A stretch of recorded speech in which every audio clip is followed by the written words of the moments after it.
നമസ്കാരം, എല്ലാവർക്കും നമ്മുടെ പുതിയ വീഡിയോയിലേക്ക് സ്വാഗതം. ഇന്നത്തെ നമ്മുടെ വീഡിയോ ഇൻവെർട്ടർ ബാറ്ററികൾക്ക് ബാക്കപ്പ് കിട്ടുന്നില്ലെങ്കിൽ അത് എങ്ങനെ ഇമ്പ്രൂവ് ചെയ്യാമെന്നതാണ്. ഞാനിവിടെ 5 സ്റ്റെപ്പായിട്ടാണ് ബാക്കപ്പ് ഇമ്പ്രൂവ് ചെയ്യാനുള്ള മെത്തേഡ്സ് പറയുന്നത്. അതിൽ പറയാത്തൊരു കാര്യം പറയാം. നമ്മുടെ വീടുകളിലെ ഇൻവെർട്ടർ ബാറ്ററികൾ 2 റേറ്റിങ്ങിലാണ് വരുന്നത്. ഒന്ന് C20 റേറ്റിംഗ്, മറ്റൊന്ന് C10 റേറ്റിംഗ്. പൊതുവെ നമ്മുടെ വീടുകളിൽ C20 റേറ്റിംഗ് ബാറ്ററികളാണ് ഉപയോഗിക്കാറ്. C20 എന്നാൽ 20 മണിക്കൂർ കൊണ്ട് നമ്മളൊരു ബാറ്ററി ഡ്രെയിൻ ചെയ്യുവാണെങ്കിൽ അതിൻ്റെ ഫുൾ കപ്പാസിറ്റി കിട്ടും. അപ്പോൾ നമ്മുടെ വീട്ടിൽ ഒരു 200 AH ബാറ്ററി ആണെങ്കിൽ അതിൻ്റെ ഫുൾ കപ്പാസിറ്റി കിട്ടണമെങ്കിൽ നമ്മളത് ഒരു 20 മണിക്കൂർ എടുത്ത് ഡിസ്ചാർജ് ചെയ്താൽ മാത്രമേ നമുക്ക് അതിൻ്റെ ഫുൾ കപ്പാസിറ്റി കിട്ടുള്ളൂ. അതിൽ കുറഞ്ഞ ടൈമിൽ നമ്മൾ ഡിസ്ചാർജ് ചെയ്യുവാണെങ്കിൽ അതിനനുസരിച്ചുള്ള ഒരു എഫിഷ്യൻസി ലോസ് സംഭവിക്കും. അതുപോലെ ഇപ്പോൾ ഒരു 200 AH ആണെങ്കിൽ ചിലപ്പോൾ ഒരു 150 AH ബാറ്ററിയുടെ ഫലമേ ചെയ്യത്തുള്ളൂ. അപ്പോൾ നമ്മൾ ലോഡ് മാക്സിമം കുറച്ച് യൂസ് ചെയ്യുക. കറണ്ട് പോകുന്ന ടൈമിൽ ലോഡ് മാക്സിമം കുറച്ച് യൂസ് ചെയ്യുക. ഇപ്പോൾ 200 AH ബാറ്ററി ആണെങ്കിൽ ഒരു 100 വാട്ട്സിൽ ഉള്ള അതുവരെയുള്ള ലോഡ് ഓക്കെയാണ്. അപ്പോൾ ഫുൾ കപ്പാസിറ്റി നമുക്ക് കിട്ടും. അതിൽ കൂടുതൽ എന്ത് ലോഡ് അതിൽ കൊടുത്താലും നമ്മുടെ ആ ബാറ്ററിയുടെ കപ്പാസിറ്റി എന്ന് വെച്ചാൽ അതിൻ്റെ എഫിഷ്യൻസി കുറഞ്ഞ് വരും. എഫിഷ്യൻസി കുറയുകയെന്ന് വെച്ചാൽ നമുക്ക് ആ കപ്പാസിറ്റി കിട്ടില്ല. അപ്പോൾ അതൊന്നും എല്ലാവരും മനസ്സിലാക്കുക. ഇനി നമുക്ക് വീഡിയോയിലേക്ക് പോകാം. സ്റ്റെപ്പ് 1 എന്താണെന്ന് നോക്കാം. ബാറ്ററിയുടെ മുകൾ ഭാഗം പൊടി അല്ലെങ്കിൽ എന്തെങ്കിലും അഴുക്ക് അങ്ങനെ എന്തെങ്കിലും ഉണ്ടെങ്കിൽ ഒന്ന് തുടച്ച് നല്ല ക്ലീനാക്കി കൊടുക്കുക. കാരണം ഈ പൊടി അല്ലെങ്കിൽ അഴുക്കൊക്കെ ഇരുന്ന് കഴിയുമ്പം കുറേ കാലം കഴിയുമ്പം ഈ നമ്മൾ ബാറ്ററി വാട്ടർ ഒഴിക്കുക അല്ലെങ്കിൽ എന്തെങ്കിലും രീതിയിൽ ഈർപ്പം അതിലോട്ട് വന്നു കഴിഞ്ഞാൽ ഈ പൊടി അവിടെ ഇരുന്നുകൊണ്ട് കാർബണായി മാറും. ഈ കാർബണായി കഴിഞ്ഞ് കഴിഞ്ഞാൽ ഇതൊരു കണ്ടക്റ്റീവ് ലെയർ ആയിട്ട് ആക്ട് ആയിക്കൊണ്ട് ഈ ബാറ്ററിയുടെ ടെർമിനൽസ് തമ്മിൽ ഒരു ഷോർട്ടിങ് സംഭവിക്കാൻ ചാൻസ് ഉണ്ട്. മൈക്രോ ഷോർട്ടിങ് ആയിരിക്കാം, പക്ഷേ ഷോർട്ടിങ് സംഭവിക്കുക. അതുമൂലം നമ്മുടെ ബാറ്ററിയുടെ ചാർജ് ഡിസ്ചാർജ് ആയി പോകാനുള്ളൊരു വഴി വെക്കും. പിന്നെ അതേപോലെ തന്നെ നമ്മൾ ബാറ്ററി വാട്ടർ ഒഴിക്കുന്ന ടൈമിലാണെങ്കിലും ഈ ക്യാപ്പ് തുറക്കുന്ന സമയത്ത് ഈ മുകളിലിരിക്കുന്ന പൊടി ബാറ്ററിക്കകത്ത് പോകാനും അത് കാരണം ആ ബാറ്ററിക്കുള്ളിൽ ഒരു മൈക്രോ ഷോർട്ടിങ് ഉണ്ടാക്കാനും ചാൻസ് ഉണ്ട്. കാരണം പ്ലേറ്റുകൾ പോസിറ്റീവ് പ്ലേറ്റും നെഗറ്റീവ് പ്ലേറ്റുമാണ് നമ്മുടെ ബാറ്ററിയുടെ ഓരോ സെല്ലിലും ഉള്ളത്. അപ്പോൾ അതിൽ ഈ പൊടി പോയി കഴിയുമ്പോൾ അത് അവിടെ കുറേ കാലം കിടന്ന് കഴിയുമ്പോൾ ഇത് കാർബണായി മാറും അവിടെ കിടന്നു. അപ്പോൾ ഈ കാർബൺ എന്ന് പറയുന്ന ഒരു കണ്ടക്റ്റീവ് ആയിട്ടുള്ള സാധനമാണ്. അപ്പോൾ എന്ത് പറ്റും, ഈ ബാറ്ററി പ്ലേറ്റുകൾ തമ്മിലൊരു ഷോർട്ടിങ് ഉണ്ടാകാനുള്ള ചാൻസ് ഉണ്ട്. അപ്പോൾ മാക്സിമം ഈ പൊടി തുടച്ച് നല്ല വൃത്തിയാക്കി ബാറ്ററി സൂക്ഷിക്കുക. പിന്നെ അതേപോലെ ഇതിൻ്റെ മുകളിലായിട്ട് ഈ ചാർജിങ്ങിൻ്റെ സമയത്ത് വരുന്ന ഗ്യാസ് എല്ലാം പോകാനുള്ള ഹോൾസ് ഉണ്ട്, അതെല്ലാം അടഞ്ഞു പോകാനും ചാൻസ് ഉണ്ട്. ഇനി സ്റ്റെപ്പ് 2 എന്താണെന്ന് നോക്കാം. ബാറ്ററി വാട്ടർ ലെവൽ എപ്പോഴും ഗ്രീൻ മാർക്കിനും റെഡ് മാർക്കിനും ഇടയിലുണ്ടെന്നുള്ളത് ഉറപ്പുവരുത്തുക. ഇല്ലെങ്കിൽ ബാറ്ററി വാട്ടർ യൂസ് ചെയ്ത് ടോപ്പപ്പ് ചെയ്ത് കൊടുക്കുക. പിന്നെ അതേപോലെ ഇപ്പോൾ ഇൻഡിക്കേറ്റർ നമ്മുടെ കറക്റ്റ് ലെവൽ കാണിച്ചെങ്കിൽ പോലും ജസ്റ്റ് ഒന്ന് ബാറ്ററിയുടെ സൈഡ് വശത്ത് ഒന്ന് ടാപ്പ് ചെയ്ത് കൊടുക്കുക ലൈറ്റായിട്ട്. അപ്പോൾ ഏതെങ്കിലും ഇൻഡിക്കേറ്റർ സ്റ്റക്കായിട്ടിരിപ്പുണ്ടെങ്കിൽ അത് കറക്റ്റ് പൊസിഷനിലേക്ക് വരും. ഈ മെത്തേഡ് തന്നെയാണ് വെള്ളം ഒഴിക്കുന്ന ടൈമിൽ നമ്മൾ ബാറ്ററി വാട്ടർ ഒഴിക്കുമ്പോഴും ഇതേ കൂട്ടൊന്ന് ലൈറ്റായിട്ട് ടാപ്പ് ചെയ്ത് കൊടുത്തുകൊണ്ട് വേണം ഒഴിക്കാൻ. കാരണം ആ ഒരു ലെവൽ കയറുന്നത് ഈ ഇൻഡിക്കേറ്റർ കറക്റ്റായിട്ട് വരത്തില്ല, സ്റ്റക്കാവുന്നതുകൊണ്ട്. അപ്പോൾ നമ്മൾ ജസ്റ്റ് ആ ടാപ്പ് ചെയ്ത് കൊടുക്കാമെങ്കിൽ കറക്റ്റ് ലെവൽ കാണിക്കും. പിന്നെ അതേപോലെ ഒരിക്കലും ഗ്രീൻ മാർക്കിന് മുകളിൽ വെള്ളം ഒഴിക്കരുത്, സ്പെസിഫിക് ഗ്രാവിറ്റിക്ക് മാറ്റം ഉണ്ടാകും. സ്റ്റെപ്പ് 3 എന്താണെന്ന് നോക്കാം. ബാറ്ററി ടെർമിനലുകൾ ഒരു 6 മാസം കൂടുമ്പോഴെങ്കിലും ഒന്ന് അഴിച്ചിട്ട് ക്ലീൻ ചെയ്യുക. അപ്പോൾ ഇതിൻ്റെ ടെർമിനൽസ് ലെഡ് വെച്ചിട്ടാണ് ഉണ്ടാക്കിയിരിക്കുന്നത്. അപ്പോൾ അതിൽ കുറച്ച് കാലം ഇങ്ങനെ ഇരുന്ന് കഴിയുമ്പോൾ അതിലൊരു ഓക്സൈഡ് ലെയർ ഫോം ആവും, ലെഡ് ഓക്സൈഡ്. ഈ ലെഡ് ഓക്സൈഡ് ഉണ്ടായിക്കഴിഞ്ഞ് കഴിഞ്ഞാൽ ഇതൊരു റെസിസ്റ്റൻസ് ആയിട്ടാണ് എപ്പോഴും ആക്ട് ആവുന്നത്. ഏത് ഓക്സൈഡ് ആയാലും ഏത് മെറ്റലിൻ്റെ ഓക്സൈഡ് ആണെങ്കിലും അത് ഒരു റെസിസ്റ്റൻസാണ്. അപ്പോൾ ഈ ലെഡ് ഓക്സൈഡ് ഉണ്ടായി കഴിയുമ്പോഴത്തേക്ക് കറക്റ്റായിട്ടുള്ള ഒരു കണ്ടക്ടിവിറ്റി ഇതിൽ നടക്കാതെ വരികയും അപ്പോൾ നമ്മുടെ ബാക്കപ്പിൽ അതൊരു കാര്യമായിട്ടുള്ള ഒരു മാറ്റം വരുത്തുകയും ചെയ്യും.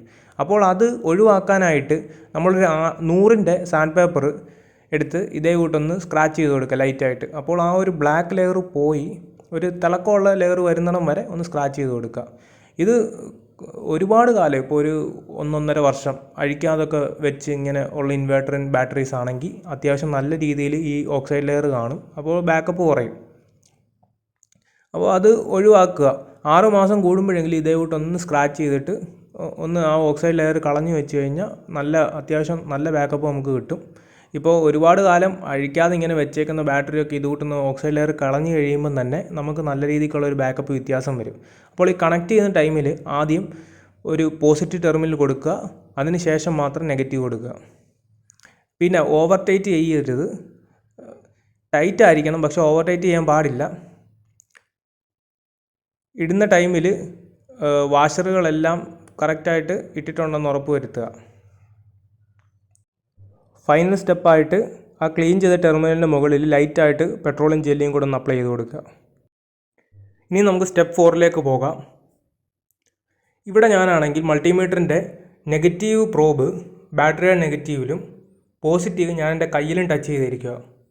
അപ്പോൾ ഈ മൾട്ടിമീറ്ററിൽ ഒരു വോൾട്ടേജ് കാണിക്കുന്നുണ്ട്, 1.14 വോൾട്ടോളം കാണിക്കുന്നുണ്ട്, 1.13 വോൾട്ടോളം ഇതിൽ കാണിക്കുന്നുണ്ട് മൾട്ടിമീറ്ററിൽ. ബാറ്ററി ഡയറക്റ്റ് ഇപ്പോൾ ഗ്രൗണ്ടിൽ വെച്ചിരിക്കുകയാണ്, ഫ്ലോറിൽ ഡയറക്റ്റ് അതിൻ്റെ ബേസ് ടച്ച് ചെയ്ത് വെച്ചിരിക്കുകയാണ്. അപ്പോഴാണ് ഈ ഒരു 1.12 വോൾട്ടോളം കാണിക്കുന്നത്. ഇതിൽ നിന്ന് നമുക്ക് മനസ്സിലാകുന്നത് പറഞ്ഞാൽ ഈ ബാറ്ററിയിൽ നിന്ന് വോൾട്ടേജ് ഗ്രൗണ്ട് ആവുന്നുണ്ട്. ഞാനിപ്പം ഗ്രൗണ്ടിൽ ടച്ച് ചെയ്ത് തറയിൽ നിൽക്കുക. അപ്പോൾ എൻ്റെ ആ കയ്യിലൂടെ ബാറ്ററിയുടെ നെഗറ്റീവ് ടെർമിനലുമായിട്ടൊരു കോണ്ടാക്റ്റ് ഉള്ളത് കൊണ്ടാണ് ഈ വോൾട്ടേജ് വരുന്നത്. ഇപ്പം ഞാൻ ബാറ്ററി ഇതേ കൂട്ടെടുത്തൊന്ന് വുഡൻ പീസിൻ്റെ മുകളിലോട്ടൊന്ന് വെച്ചിട്ടുണ്ട്. അപ്പോൾ ഇത് കൂടി, ഇപ്പം 1.13 വോൾട്ടോളമായി. നേരത്തെ 1.13 ഇപ്പോൾ 1.13 വോൾട്ടോളം കൂടി, 1.13 വോൾട്ട് ആയി. ഓക്കെ, അപ്പം ഇപ്പം ബാറ്ററി ടെർമിനലും വുഡുമായിട്ടുള്ള ജസ്റ്റ് ഒന്ന് വോൾട്ടേജ് കാണിക്കുക, ഒരു 1 വോൾട്ടിനടുത്തായിട്ട് കാണിക്കുന്നുണ്ട്. അപ്പോൾ തടി വെച്ചപ്പോൾ കുറച്ചുകൂടെ കണ്ടക്ടിവിറ്റി കൂടി താഴോട്ടുള്ളത്, നേരത്തേയും ഗ്രൗണ്ടിങ് കൂടി. നമ്മുടെ വീടുകളിൽ സാധാരണയായിട്ട് ഇപ്പോൾ ഇൻവേർട്ടർ ബാറ്ററികൾ വെക്കുന്നത് ഈ സ്റ്റെയറിൻ്റെ അടിഭാഗത്തായിരിക്കാം. അപ്പോൾ ഈ സ്റ്റെയറിനോട് തന്നെ ചേർന്ന് നമ്മുടെ ബാത്റൂമും അങ്ങനെ എന്തെങ്കിലും വരാൻ ചാൻസ് ഉണ്ട്, വാഷ് ബേസിൻ അങ്ങനെയുള്ള എന്തെങ്കിലുമൊക്കെ. അപ്പോൾ അവിടെ എല്ലാം ഈർപ്പം കുറച്ചുകൂടെ കൂടും. ഇതിപ്പോൾ ഡ്രൈ സർഫസിൽ വെച്ചതുകൊണ്ടാണ് ഈ ഒരു 1.13 വോൾട്ട് മാത്രമായത്. ഇപ്പം നമ്മുടെ ഈ ഒരു ഏരിയയിലുള്ള ഈർപ്പം കൂടുന്നതിനനുസരിച്ച് ഈ വോൾട്ടേജും കൂടാൻ ചാൻസ് ഉണ്ട്. ഇവിടെ ഇപ്പം ഞാനൊന്ന് നനച്ചു കൊടുത്തപ്പോഴത്തേക്ക് ആ തടിയുമായിട്ട് നേരത്തെ 1 വോൾട്ടേ ഉള്ളായിരുന്നു, ഇപ്പോൾ ഒരു 1.25 വോൾട്ടോളം ആയിട്ടുണ്ട് ആ തടിയിൽ ടച്ച് ചെയ്യുമ്പോൾ. അപ്പോൾ ഈ ഈർപ്പം കൂടുന്നതിനനുസരിച്ച് ഇതൊരു 5 വോൾട്ട് വരെ ആകാൻ ചാൻസ് ഉണ്ട് ഇങ്ങനെ തടിയിലൊക്കെ ഡയറക്റ്റ് വെക്കുകയാണെങ്കിൽ. ഇപ്പോൾ ഫ്ലോറിൽ വെക്കുന്നതിൽ കുറച്ചുകൂടെ കണ്ടക്ടിവിറ്റി ആ തടിയുടെ മുകളിലായിട്ട് എടുത്ത് വെച്ച് കഴിഞ്ഞാൽ ഉണ്ടാകുന്നത്. ഇനി നമ്മൾ ഈ ഇൻവേർട്ടർ ബാറ്ററി ഒരു പ്ലാസ്റ്റിക് ഷീറ്റിൻ്റെ രണ്ടായിട്ട് മടക്കിയ ഒരു പ്ലാസ്റ്റിക് ഷീറ്റാണ് അതിൻ്റെ മുകളിലായിട്ട് എടുത്ത് വെച്ചിട്ടുണ്ട്. ഇനി നമുക്കൊന്ന് ടെസ്റ്റ് ചെയ്ത് നോക്കാം ഗ്രൗണ്ടിങ് ഉണ്ടോ എന്തുവാന്ന്. ഇതിപ്പം ഞാൻ മൾട്ടിമീറ്റർ DC-യിൽ 20 വോൾട്ട് ഇട്ടിട്ടുണ്ട്. ഇതേ പഴയ പോലെ തന്നെ നമ്മൾ നെഗറ്റീവ് പ്രോബ് നെഗറ്റീവ് തന്നെ കൊടുത്തു, പോസിറ്റീവ് ഞാൻ കൈ പിടിച്ചപ്പം 0.0302 വോൾട്ടേ ഉള്ളൂ. 1.3 വോൾട്ട് ഉണ്ടായിരുന്നിടത്ത് ഇപ്പോൾ 0.02 വോൾട്ട് മാത്രമായിട്ടുണ്ട്. അപ്പോൾ ഗ്രൗണ്ടിങ് കുറഞ്ഞു. ഇതിപ്പോൾ അത്യാവശ്യം തിക്കായിട്ടുള്ളൊരു പ്ലാസ്റ്റിക് ഷീറ്റാണ് ഇപ്പോൾ ഇട്ടിരിക്കുന്നത്. ഈ സിംഗിളായിട്ട് ഇടുമ്പം തിക്നെസ് വരാത്തതുകൊണ്ട് ഞാനന്ന് മടക്കി ഡബിളായിട്ട് ഇട്ടിട്ടുണ്ട്. ഇപ്പോൾ battery terminal two terminal 12.95 volt ഉണ്ട്. ഇപ്പോൾ ഇൻവേർട്ടർ ഓഫാണ്, അതാണ് ഈ 12.95 വോൾട്ട്. ഇൻവേർട്ടർ ഓൺ ആയിട്ടിരിക്കുന്ന ടൈമിൽ അത്യാവശ്യം ഒരു 13.7 വോൾട്ടോളം വരും, കാരണം ഫ്ലോട്ട് ചാർജിങ്ങിലായിരിക്കും ഇൻവേർട്ടർ ഫുൾ ടൈം. അപ്പോൾ ആ ഒരു വോൾട്ടേജ് വരും. ചെറിയൊരു മില്ലി ആംപിയർ ആയിരിക്കാം ഗ്രൗണ്ടായി പോകുന്നത്, എങ്കിൽ പോലും നമ്മുടെ ബാറ്ററിയിൽ നിന്ന് പോകുന്നൊരു കറണ്ടാണ് അത്.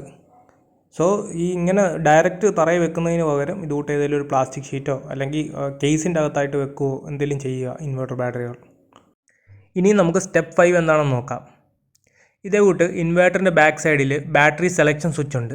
അപ്പോൾ നമ്മുടെ വീട്ടിൽ ഏതാണോ ബാറ്ററി ഇരിക്കുന്നത് അതനുസരിച്ചുള്ള സ്വിച്ച് തന്നെ സെലക്ട് ചെയ്യുക. ഇപ്പം ഞാൻ എൻ്റെ വീട്ടിൽ ട്യൂബുലറാണ് വെച്ചിരിക്കുന്നത്, അതുകൊണ്ട് ഞാൻ ട്യൂബുലർ സെലക്ട് ചെയ്തിട്ടുണ്ട്. ഇപ്പോൾ നിങ്ങളുടെ വീട്ടിൽ ഫ്ലാറ്റ് പ്ലേറ്റ് ആണോ അല്ലെങ്കിൽ SMF ബാറ്ററി ആണെങ്കിൽ അതനുസരിച്ചുള്ള സ്വിച്ച് സെലക്ട് ചെയ്യുക.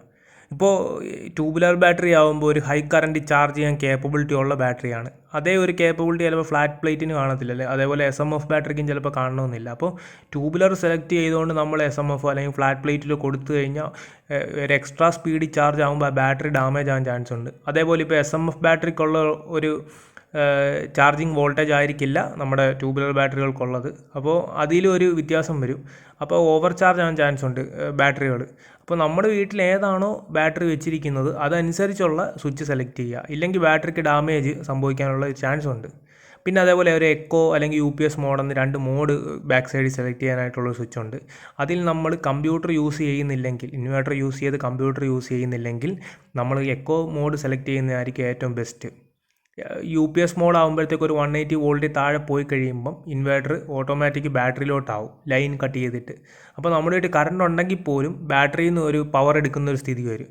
അപ്പോൾ നമുക്ക് ഏറ്റവും ബെസ്റ്റ് എന്ന് പറയുന്നത് എക്കോ മോഡ് തന്നെയാണ്. കമ്പ്യൂട്ടർ ഒന്നും യൂസ് ചെയ്യാത്തൊരു സാഹചര്യമാണെങ്കിൽ എക്കോ മോഡ് തന്നെ ഇടാൻ ശ്രമിക്കുക. ഇന്നത്തെ ഈ വീഡിയോ എല്ലാവർക്കും ഇഷ്ടപ്പെട്ടു എന്ന് വിശ്വസിക്കുന്നു. ഇഷ്ടപ്പെട്ടെങ്കിൽ ലൈക്ക് ചെയ്യുക, സബ്സ്ക്രൈബ് ചെയ്യുക. ഇനിയും തുടർന്നും ഇതുപോലത്തെ നല്ല വീഡിയോസ് ഈ ചാനലിൽ വരുന്നതാണ്. Stay tuned. Thank you.